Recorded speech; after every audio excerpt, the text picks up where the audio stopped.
कि आप सब महसूस कर रहे हो कि पटना में ही कि तापमान का सितम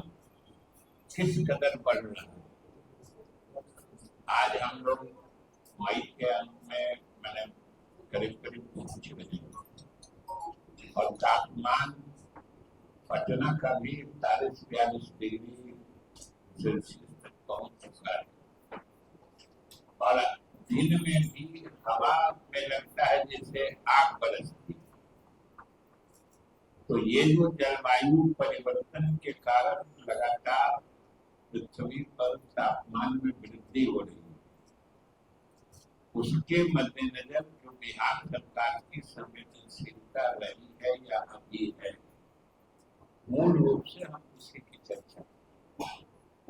कि आप जानते हैं, आपको स्मरण होगा कि 2019 में आज पूरा विश्व जिस विषय पर चिंतित है, बिहार में 2019 में ही हमारे पूर्व मुख्यमंत्री श्री नीतीश कुमार जी के नेतृत्व में इस जलवायु परिवर्तन और बढ़ते तापमान जैसे संवेदनशील मुद्दे पर काफी गंभीर विमर्श हुआ था। हमें याद है कि उस समय हम विधानसभा के अध्यक्ष होते थे और विधानसभा के ही पहल पर विधानसभा के सारे सदस्य, दोनों सदनों के मंत्रिपरिषद के सभी सदस्य और मुख्यमंत्री जी के साथ बिहार के तमाम आला अधिकारीगण बैठे जलवायु परिवर्तन और बढ़ते तापमान की चर्चा कर उसका निदान कैसे निकाला जाए, इस विषय पर गंभीर चर्चा हुई। और आपको याद आ जाए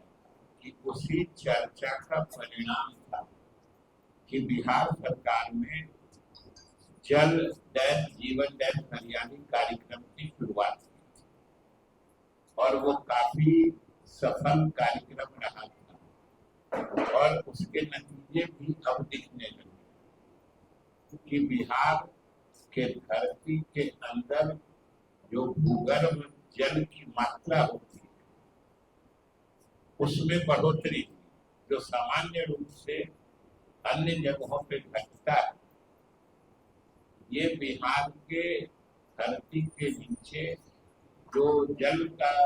की मात्रा है उसमें बढ़ोतरी हुई और ये सीधे सीधे जो जल जीवन हरियाली कार्यक्रम हमारे पूर्व मुख्यमंत्री श्री नीतीश कुमार जी उनके द्वारा इस दूरगामी निर्णय का प्रभाव ही रहा है कि आज इस तरह की स्थिति उत्पन्न हुई। और ये और ज्यादा खुशी की बात है कि जो हमारे मुख्यमंत्री श्री सम्राट चौधरी जी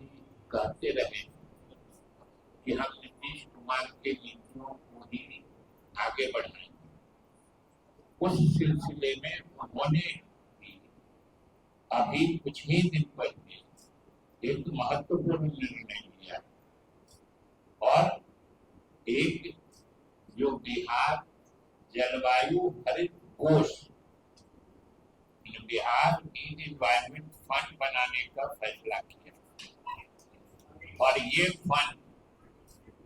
बाकी तो जो आगे बिहार में हरित आवरण बढ़ाने के लिए तो काम करेगा, ये उससे भी बड़ा संकेतक है,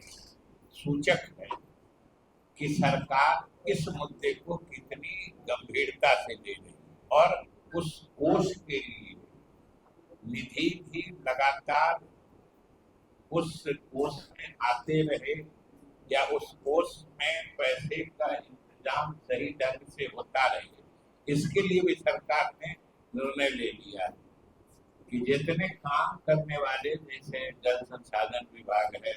ग्रामीण कार्य है, पथ निर्माण है या दूसरे जितने वर्क्स डिपार्टमेंट करे जाते हैं, जितनी भी निविदाएं या एग्रीमेंट हो उनमें 0.25% सेस लगे,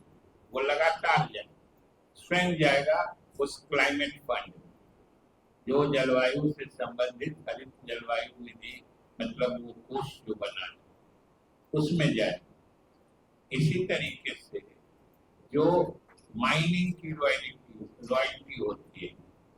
खनन में जो रॉयल्टी आता है,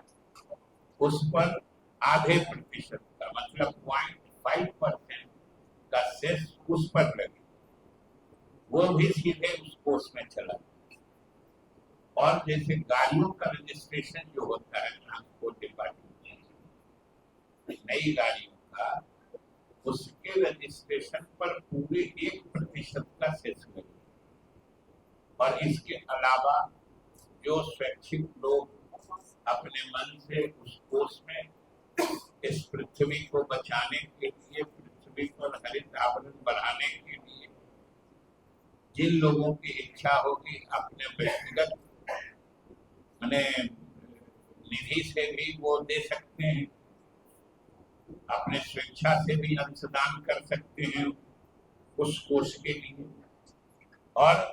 जो CSR होता है, कॉर्पोरेट सोशल रिस्पॉन्सिबिलिटी,